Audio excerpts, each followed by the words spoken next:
할렐루야. 우리 주님의 사랑과 은총이 이 시간 예배하는 우리 모두 가운데에 충만하게 임하기를 주님의 이름으로 축원합니다. 지난 토요일부터 오늘까지 이제 3일에 걸쳐서 성경에서 가장 긴 이 시편 119편의 말씀을 읽었습니다. 특별히 오늘 이 시간에는 그 중에서도 시편 119편의 마지막 부분인 161절부터 176절까지의 말씀을 가지고 함께 은혜를 나누고자 합니다. 본문 161절을 보면은 지금 시인이 처한 상황이 어떤 상황인지, 시인이 지금 어떤 어려움을 당하고 있는지가 구체적으로 드러나고 있습니다. 우리 161절 말씀 다시 한번 읽어볼까요? 161절 시작.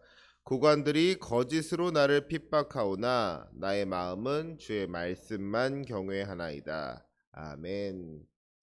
지금 시인이 겪고 있는 어려움이 뭐예요? 누가 시인을 핍박하고 있다 그랬어요? 고관들이 그것도 거짓으로 나를 핍박한다 그랬습니다. 고관이 어떤 사람들이에요? 고위 관료가 이 고관인 거잖아요. 그러니까 이 세상의 권세 잡은 자들이 고관들인 겁니다. 이 세상에서 힘과 권력을 누리는 사람들, 힘 있는 사람들, 능력 있는 사람들, 권력 있는 사람들, 그런 사람들이 이 고관인 것인데, 이 고관들이 그냥 나를 핍박한다 그래도 이게 참 힘든 거잖아요. 힘 있는 사람이 나를 이제 괴롭히려고 한다. 그러면 그것만도 힘든 일인데, 그것도 거짓으로 나를 핍박한다 그랬어요. 내가 뭐를 죄를 지어가지고 저 사람이 나한테 해코지를 하는 게 아니고, 나는 아무 잘못이 없는데 저 힘 있는 사람이 작정하고 나를 어떻게든 얽어매려고 거짓으로 나를 핍박하니까, 이게 참 얼마나 그 괴로움이 심하겠습니까? 아주 죽을 맛일 거예요. 견디기가 힘들 겁니다. 만약에 고관들이 거짓으로 여러분을 핍박한다면 여러분은 어떤 기도를 하나님께 드리시겠습니까? 하나님, 저 고관들이 거짓으로 나를 핍박하는 바람에 도저히 못 살겠어요. 하나님, 저 너무너무 억울해요. 하나님, 답답하고 속이 터져서 내가 견딜 수가 없어요. 하나님, 제발 나 좀 도와주세요. 나의 억울함을 풀어주세요. 이런 기도를 해야 되는 거잖아요. 그런데 오늘 말씀을 보니까 시인이 고백하고 있는 게 뭐예요? 시인은 그런 탄원의 기도를 하고 있지 않습니다. 나는 억울하다고, 내가 너무 힘들다고, 나 좀 도와달라고 그렇게 간절한 마음으로 주님께 매달리고 있는 게 아니라 마치 아무 일도 없는 것처럼 평온하게 주님께 찬양을 드리고 있는 모습을 우리가 볼 수 있는 것이죠. 고관들이 거짓으로 나를 핍박하오나 나의 마음은 주의 말씀만 경외하나이다. 어떻게 이런 고백을 할 수가 있을까? 거기서 이어지는 162절과 163절의 말씀은 뭐예요?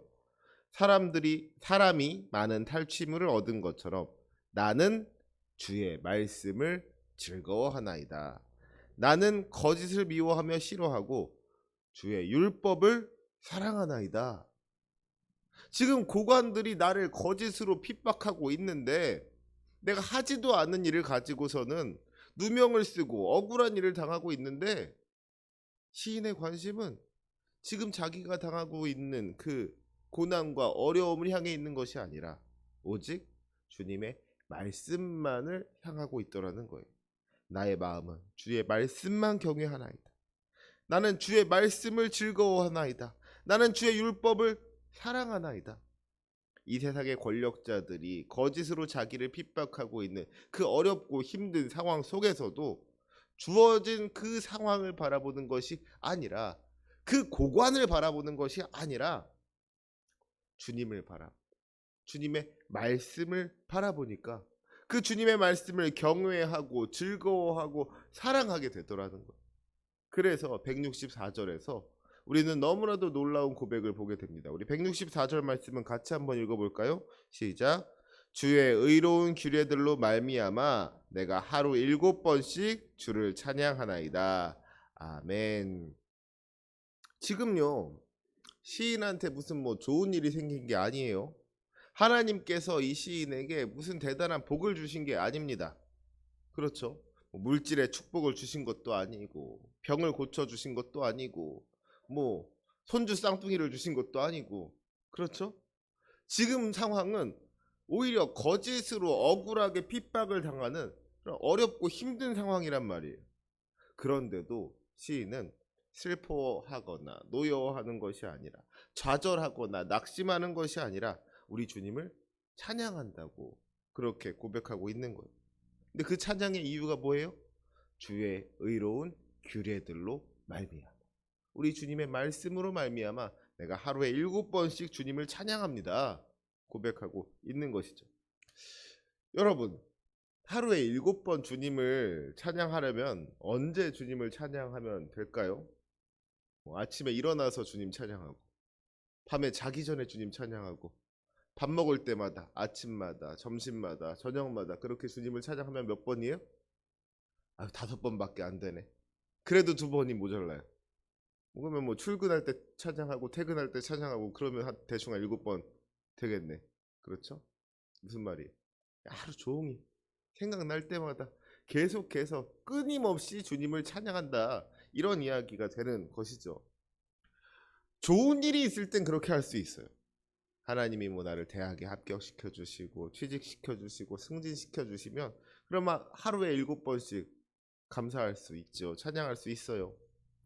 만약에 의사가 나보고 죽는다 그랬는데 하나님께서 그 죽을 병에서 나를 고쳐주신다 그러면 뭐 7번 아니라 그 이상도 감사할 수 있겠죠.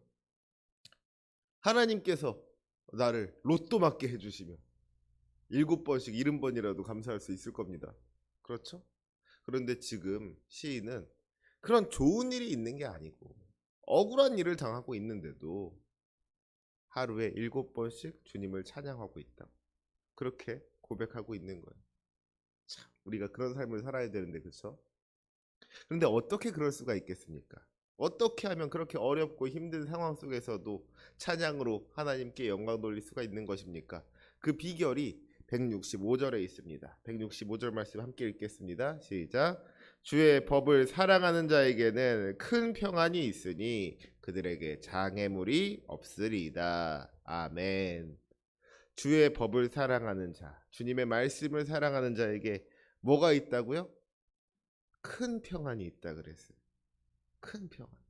주님의 말씀을 사랑하는 사람에게 평안이 있는데 그것도 그냥 평안이 아니고 작은 평안이 아니고 큰 평안이 있다고 했습니다.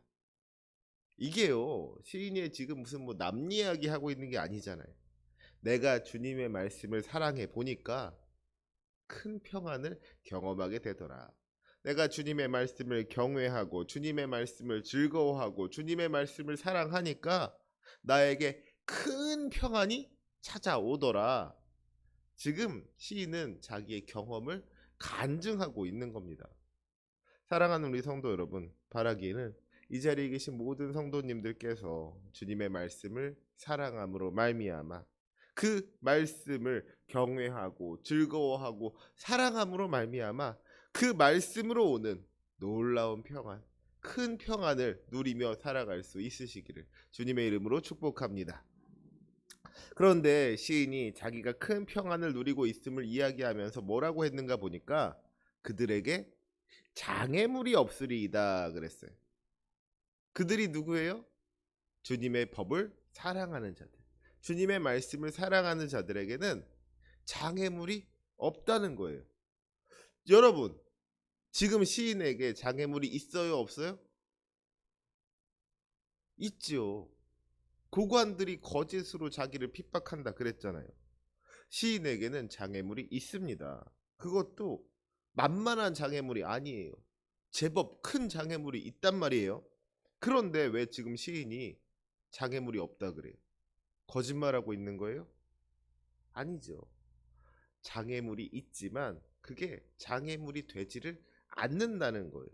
장애물이 진짜로 없어서 장애물이 없다고 하는 것이 아니라 장애물이 있더라도 그것이 나를 뭐 걸리적거리게 하지 않으니까 그것 때문에 내가 뭐 붙잡혀 있지 않으니까 하나님이 그 장애물들 다 치워주시고 그 장애물로부터 나를 자유롭게 해주실 것을 내가 믿으니까 이 시인은 큰 평안 가운데에서 주님의 말씀을 사랑하는 자들에게는 아무런 장애물이 없다고 믿음으로 고백할 수가 있는 것이죠. 사람의 눈으로 볼 때는 여전히 장애물이 있지만 믿음의 눈으로 바라보니까 아무 장애물이 없더라는 것입니다. 이것이 영적인 눈을 뜬 사람인 것이죠. 이것이 믿음으로 살아가는 사람인 거예요. 170절 말씀을 보니까 나의 간구가 주의 앞에 이르게 하시고 주의 말씀대로 나를 건지소서 그랬습니다. 173절에서는요. 내가 주의 법도들을 택하였사오니 주의 손이 항상 나의 도움이 되게 하소서 그랬고요. 그러니까 지금 시인이 처한 이 상황은 주님께서 건져 주셔야 하는 거고요. 주님께서 도와주셔야 하는 그런 상황인 거예요.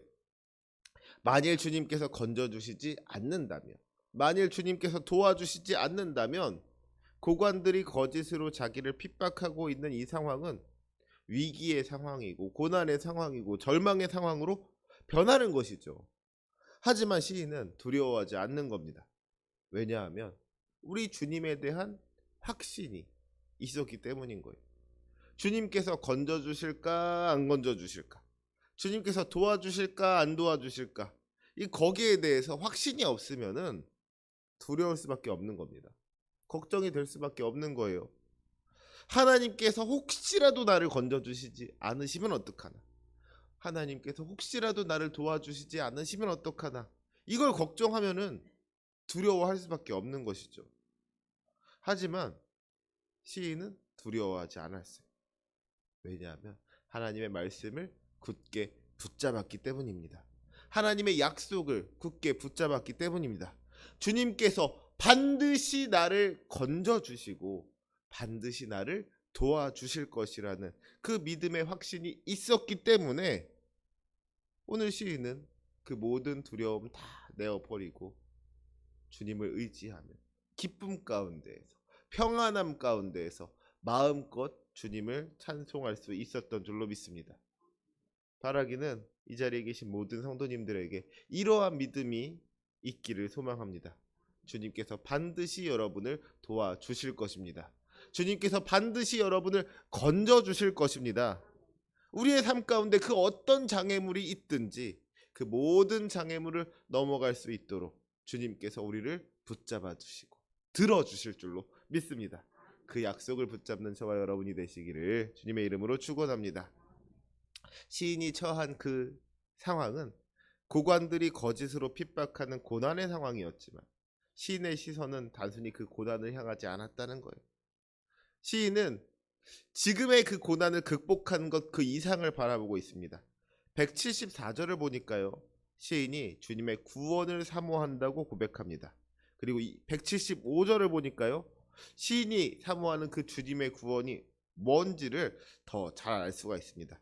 175절 보니까 시인이 뭐라고 하고 있어요? 내 영혼을 살게 하소서.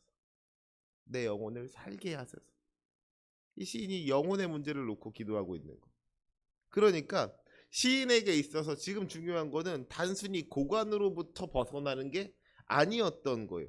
당장 눈앞에 보이는 장애물 하나하나가 중요한 게 아니고 그것들 하나하나를 놓고 기도한 것이 아니고 보다 근본적인 문제를 놓고 영혼의 구원의 문제를 놓고 기도하더라는 것이죠.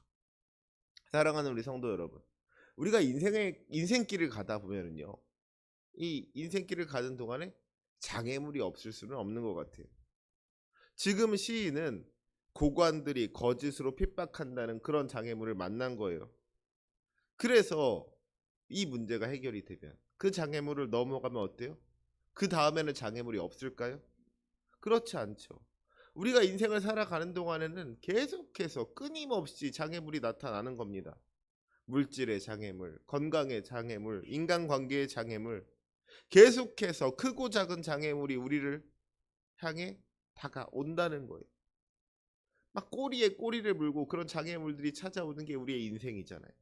그래서 장애물 하나 넘었다고 마음 놓았다가는 그 다음 장애물에 걸려서 넘어질 수밖에 없는 것이 우리의 인생이더라는 것이죠. 그런데 그 모든 문제들에 있어서 근본적인 해결책이 되는 것이 있습니다. 그것이 바로 우리 주님의 구원인 줄로 믿습니다. 우리가 죄의 문제를 해결하기 전까지는 이 땅에 사는 동안에 정말 끊이지 않고 여러 가지 문제들이 우리를 찾아오지만 참으로 우리 주님의 구원이 우리에게 임할 때에 모든 문제가 해결되는 줄로 믿습니다.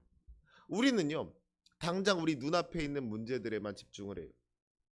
하지만 우리가 정말로 집중해야 할 것은 근본적인 문제는 그런 어떤 우리 몸의 문제가 아니라 우리 영혼의 문제인 줄로 믿습니다.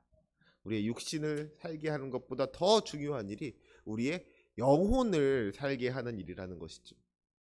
그런데 참으로 우리의 영혼을 살게 하실 수 있는 분이 누구세요? 바로 우리 주 예수 그리스도이신 줄로 믿습니다. 예수 그리스도의 십자가 은혜만이 우리의 영혼을 살릴 수 있는 줄로 믿습니다. 그래서 마태복음 10장 28절 말씀에도 몸은 죽여도 영혼은 능히 죽이지 못하는 자들을 두려워하지 말고 오직 몸과 영혼을 능히 지옥에 멸하실 수 있는 이를 두려워하라 그랬잖아요. 고관들이 아무리 거짓으로 우리를 핍박한다 그래도 고관들이 죽일 수 있는 건 몸밖에 없는 거예요.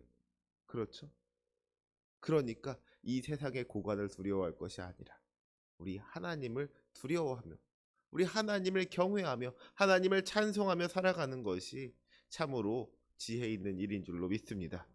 우리 주님은 우리의 몸과 영혼을 능히 지옥에 멸하실 수 있는 분이시죠.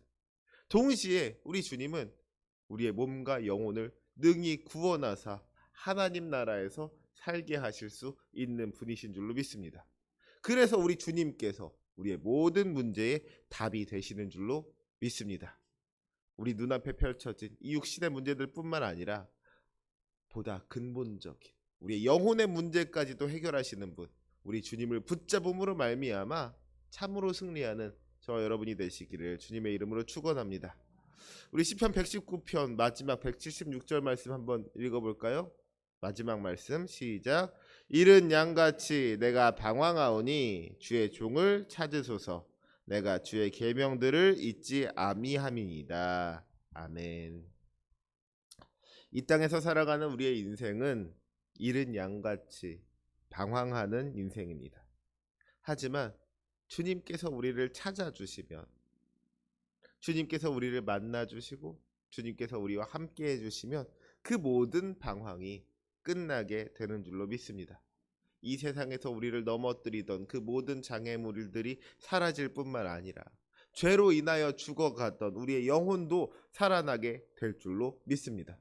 그래서 우리는 주님을 만나야 되는 거예요. 그런데 우리가 주님을 만나고 싶다고 해서 우리가 주님을 만날 수가 있습니까? 아니죠. 주님께서 우리를 만나 주셔야지 우리가 주님을 만날 수가 있는 거예요. 우리가 아무리 주님을 찾고 아무리 주님을 바란다고 하더라도 주님께서 우리를 모른다 하시면 우리가 주님을 만날 수가 없는 겁니다. 그런데 놀라운 것은 주님께서 우리를 너무나도 사랑하셔서 우리를 만나기 위하여 육신을 입고 이 땅으로 내려오셨다는 거예요.